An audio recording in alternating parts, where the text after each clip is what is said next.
Erika Dyck is a professor of history and a Canada Research Chair in Medical History at the University of Saskatchewan in Canada. Her research is concentrated on the history of madness, addiction, drug experimentation, eugenics, and psychiatric institutionalization in Canada over the 20th century. And a lot more, which you're going to find out in a moment. I don't want to eat into her time. Erika Dyck.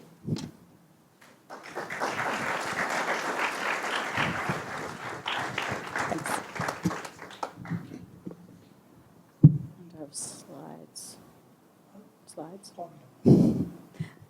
Thank you very much. Thank you all for being here, and I've been really inspired by many of the things that I've been encountering over the weekend, and I'm just sorry that I can't be in more places at once, so I look forward to going back and revisiting all the talks that I missed as well.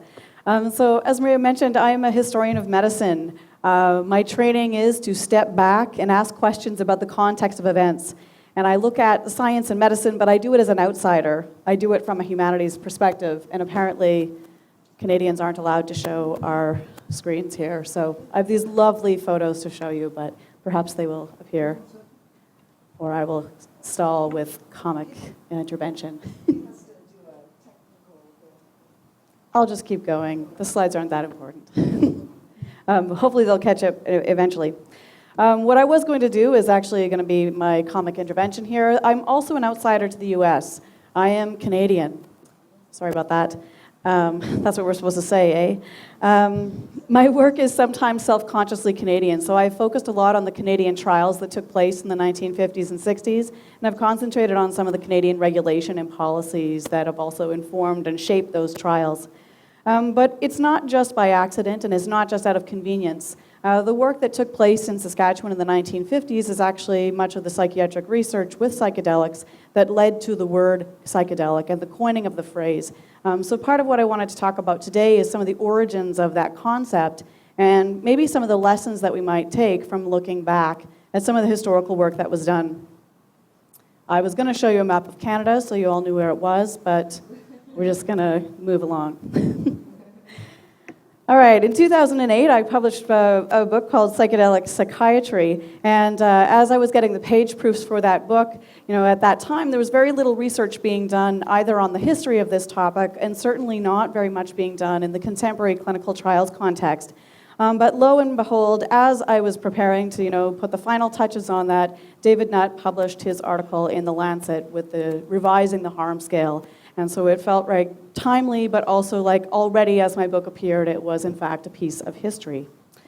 There was a new revolution or a new renaissance on the horizon, and it was a very interesting opportunity to be studying this history.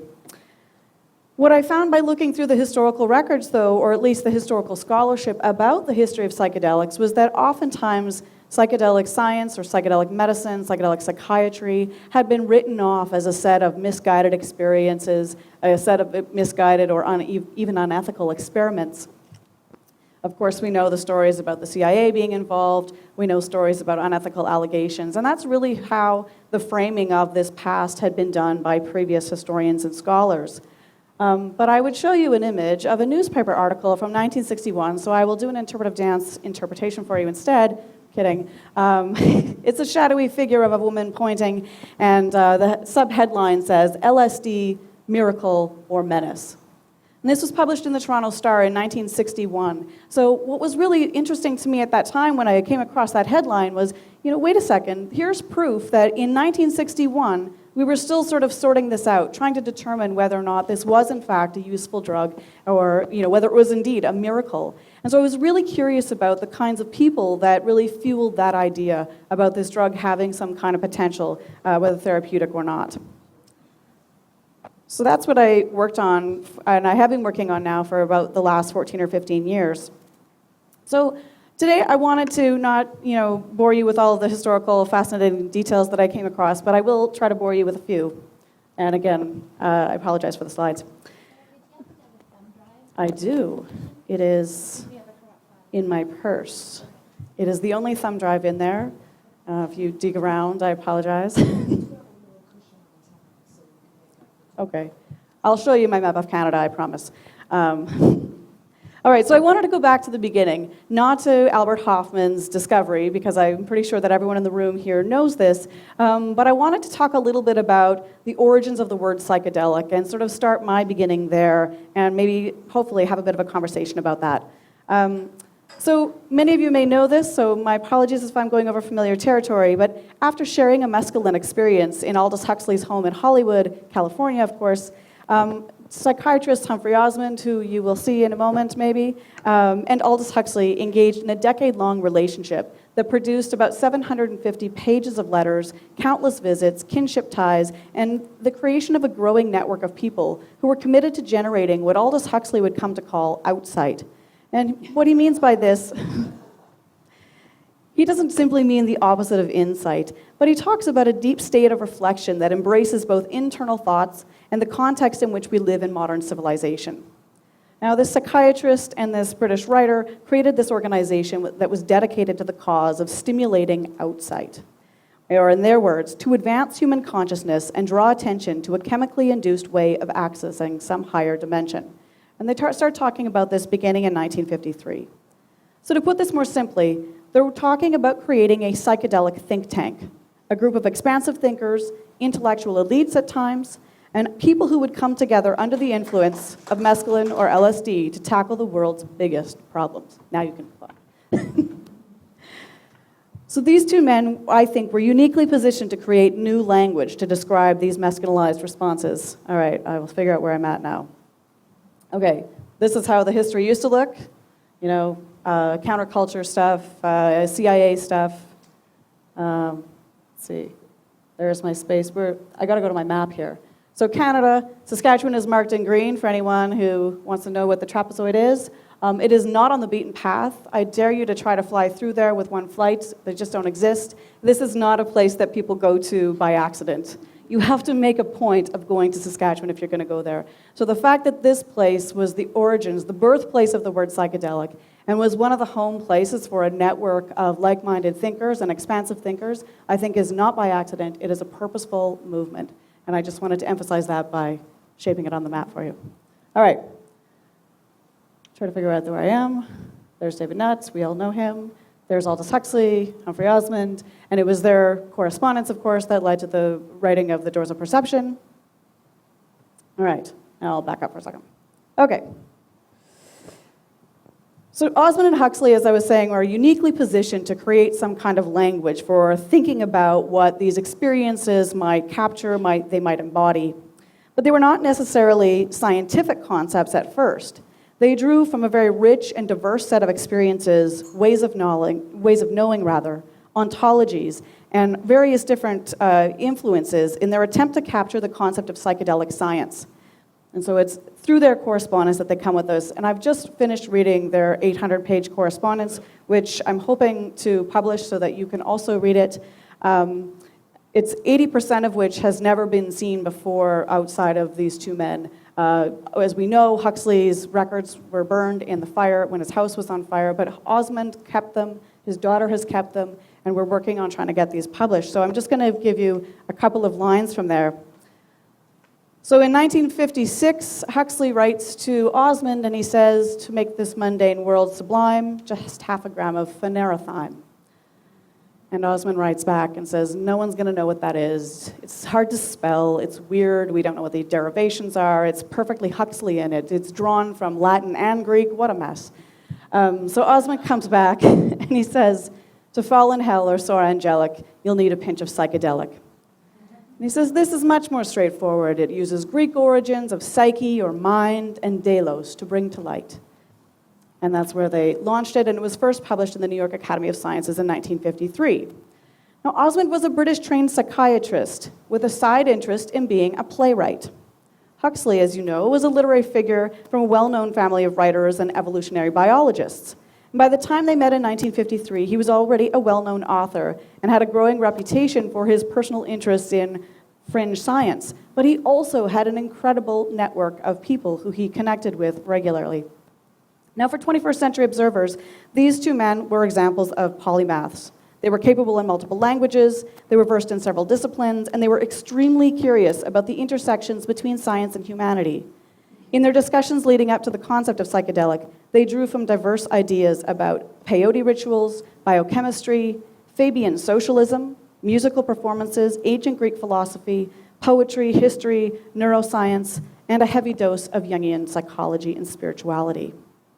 Now, not only are their discussions a veritable treasure trove of ideas about the power of the human mind to perceive, or the capacity for chemicals to induce empathy, but they developed the language of psychedelics using concepts and approaches that were infused with an expansive set of possibilities that drew deeply from the past in an effort to imagine a different future.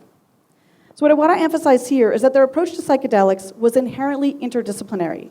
It was political as much as it was clinical, and it was scientific as much as it was humanitarian.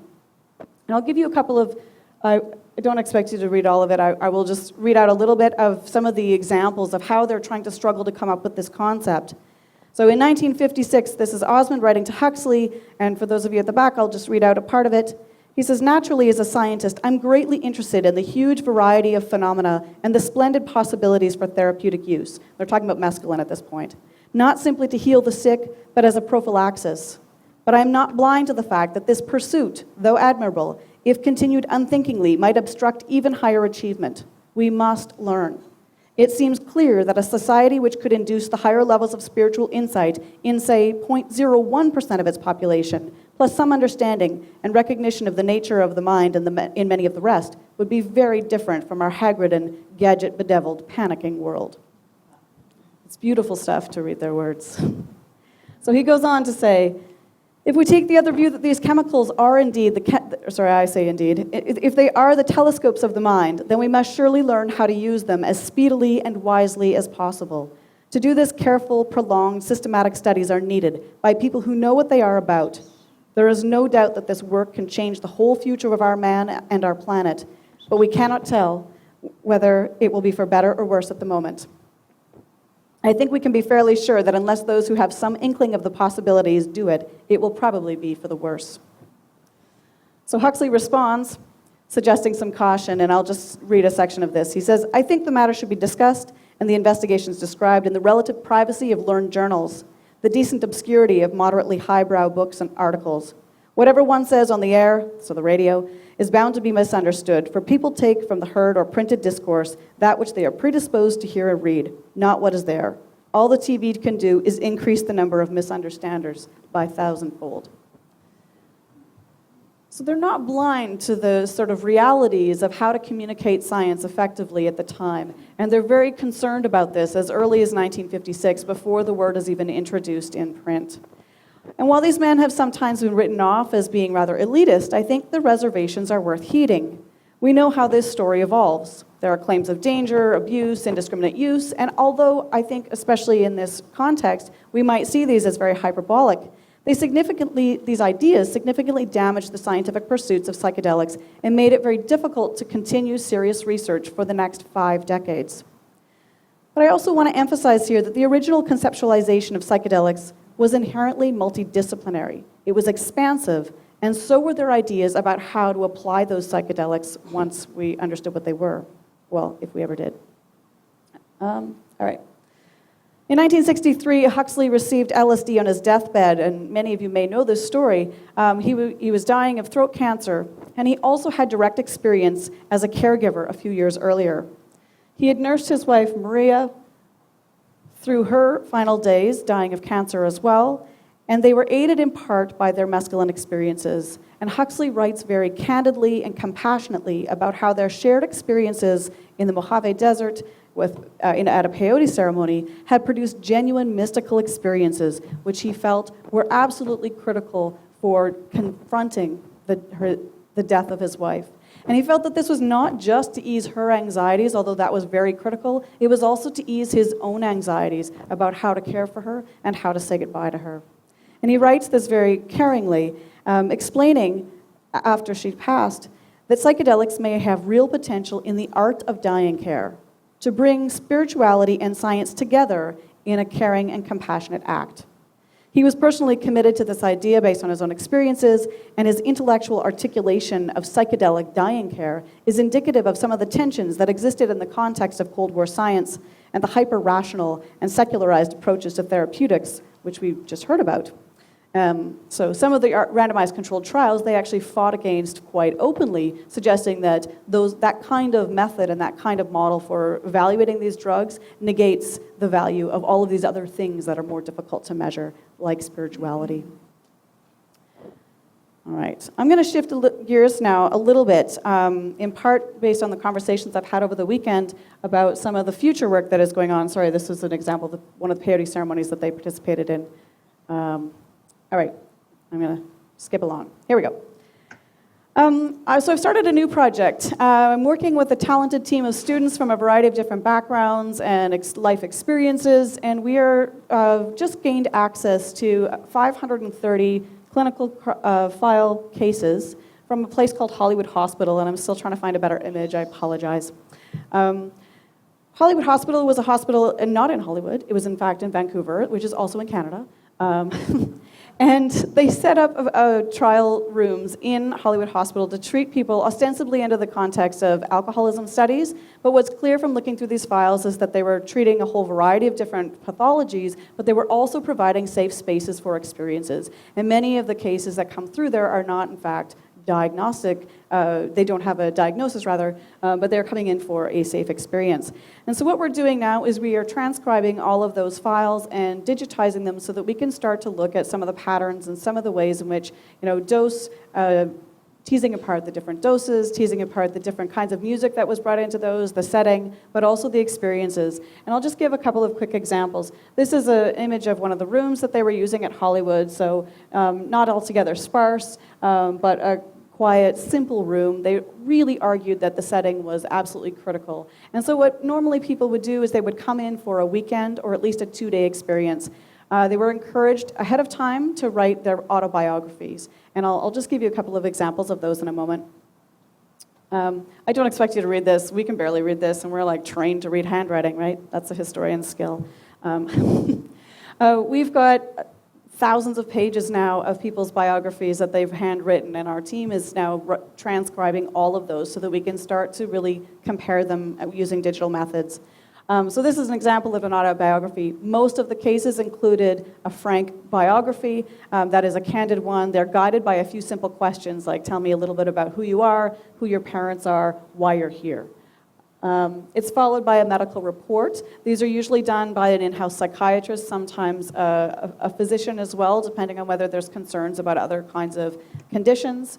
And then the next day, the people who go through the experience are encouraged to write their own, we're calling them the blue sheets. This is patient's description of experience. So we have a little over 500 of these that we are analyzing now to see how people experienced or how they describe their own experience. And so what we're trying to do is, I'm trying to pull out some word clouds now just to get us started. It's overwhelming the amount of information that is contained within these thousands of pages of materials, and we're applying to get more research units to donate their files to us as well. So I'm trying to, in the Hollywood cases, most people come from Vancouver, but if you kind of do a little more fine-grained analysis, you see that there's actually a trail of people coming from the West Coast. There are people from Europe who come to these trials as well, but it's mostly a West Coast kind of network, and we see that reflected in the correspondence levels as well. It's people telling each other about this place, this safe place. If we look at the autobiographies, and again, this is just a quick example, and it's based on what we have transcribed so far. This is not the totals. But it's very interesting to see, and I'm trying to determine now, use my skills as a historian to determine how much of this is the influence of Freudian language that is infused at the time, and is that why mother is one of the most prominent people on this screen. So people coming, why do you need this? I have a bad relationship with my mother. I don't know if it'll look the same if we do this today, but it is interesting to see time, mother, years, and we're starting to work with these a little bit and pull these out so that we can try to see whether there are any kinds of links, or themes rather. In the subjective experience, we don't see mothers anymore. Mothers go away once we move to they're in there, but they just shrink down quite a lot. And this is based on probably about 350 that we've got now populating this particular word cloud. This isn't meant to be my final conclusion. It's meant to demonstrate the kind of thing we're doing. But we're seeing experience, time, thought, and we start to see different pieces that once we can code them and put them together, we're starting to see elements of spirituality creep into these conversations, which with much more prominence. So what we're hoping to do is stitch these together now so that we can actually draw out some meaning about what people are experiencing and how they're describing it. And I'll see how I'm doing for time. All right. So, just say no. I'm trying to play, obviously, with Richard Nixon's war on drugs here. And instead of just saying N-O, I suggest we reframe the discourse and just say K-N-O-W. I think as we look forward into the 21st century incarnation or renaissance with psychedelics, I'll call it a renaissance, I think we might pause and soak up a few lessons from the past, and we might even find ways, creative ways, to work together, bringing humanities and social sciences into conversation with the clinical trial science that is taking place at the same time. Now, psychedelic investigators in the so-called golden era had not yet articulated a coherent plan for regulating these substances in a manner that balanced an appetite for non-clinical use with a desire to retain psychedelics within the clinic. And these discussions over how to best regulate and control the use of psychedelics fell moot by the end of the 1960s, particularly as black market versions circulated freely and the political climate of the Cold War gave rise to a damaging association between psychedelics and subversive behavior. But in the 21st century, we now have researchers and consumers collectively who have more experience with psychopharmaceuticals than ever before in human history. Indeed, in the 1950s, the marketplace was only really beginning to embrace psychopharmacology with real intensity. Historically, scientists were keen to separate drugs from their cultural, spiritual, and healing contexts, even when they later compensated for that isolation by designing careful guidelines for establishing set and setting. Our accumulated knowledge about psychedelics has demonstrated that the experiences readily invoke reactions that are not necessarily reducible to scientific categorization, as we heard a little bit about just a moment ago. Now, perhaps it's time for psychedelic science not just to emphasize the inherently interdisciplinary elements of this approach, and that is not just different branches of science, but different ways of thinking, humanities, social sciences, and sciences, Western and Eastern, if we want to use that historical language, indigenous and non-indigenous ways of knowing, to embrace a more holistic method for interrogating psychedelics and ultimately for understanding, interpreting, measuring, and treating modern human experiences. Thanks. I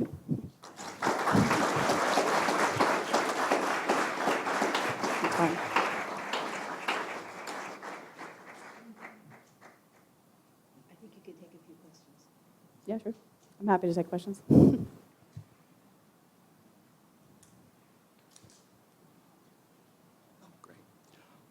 Thank you very much. I've been waiting to hear you for a long time.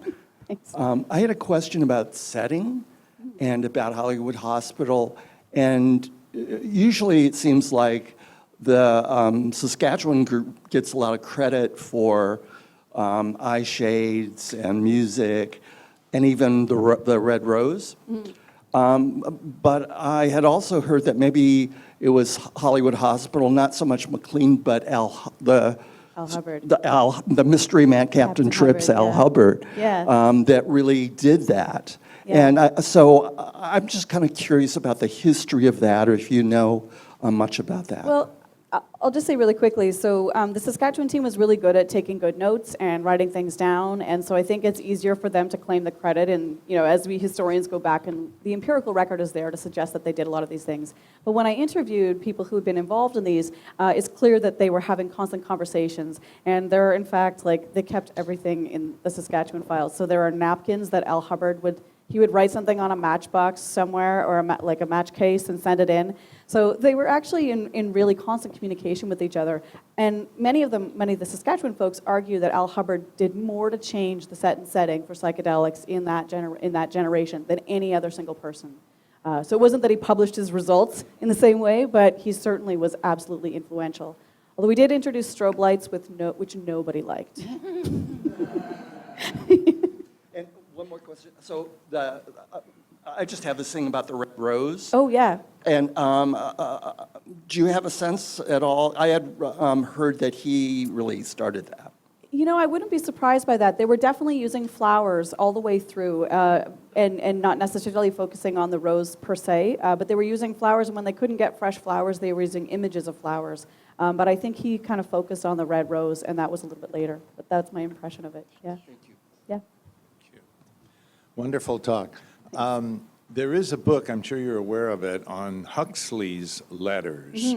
And some of the letters to Osmond are in there. I think it's just a one-directional set of letters, but that's really worth referring to. About 20% of the letters that are contained in that book are also in the collection that we have. So it's a little bit more of the other side of the conversation. It's mostly Osmond in this collection that we have, that we're promoting. Terrific. Thanks. Thank you. Hello. Hi. I was very happy to hear about your project, especially the 800 pages you're going to record of the correspondence between Huxley and Osmond. And I have seen some of those papers from Szechuan, and one of them, excuse me for my pronunciation of your native land, but one of them made me wonder whether Humphrey Osmond was ever affiliated with the Drug Enforcement Agency and doing undercover work for the feds. That's one question I'm wondering about, because the letter I actually saw was a confidential report on a meeting with Owsley Stanley. Oh. And the other question I have is on these, this is fabulous how you're reading these handwritten memoirs of people. What was the year? Because I know there was a lot of research on LSD done before the CIA got into it. Yeah, so these records are from 1957 to 1975. And Osmond definitely met with Owsley, and they talked quite a bit. I don't know that Osmond was necessarily reporting back, although he was certainly advising Bobby Kennedy when Kennedy was, at that time, alive, and sort of sympathetic to what was going on. But he was also, when he worked in Canada, he was very close with the government. Now, Saskatchewan had the first socialist government in North America, and he was directly working with that government that was much more reform-minded and open to these. In fact, they paid them quite well to advance their psychedelic studies. Well, paid them quite well for the time. I think it was like $11,000 a year salary, enough to seduce him over from London, if you can imagine. Erika, I'm so sorry to have to stop you. That's all right. This is really, as I said, this was the talk that I was most anticipating seeing at this event, and I want to thank you very much. Thank you so much. Thank you all.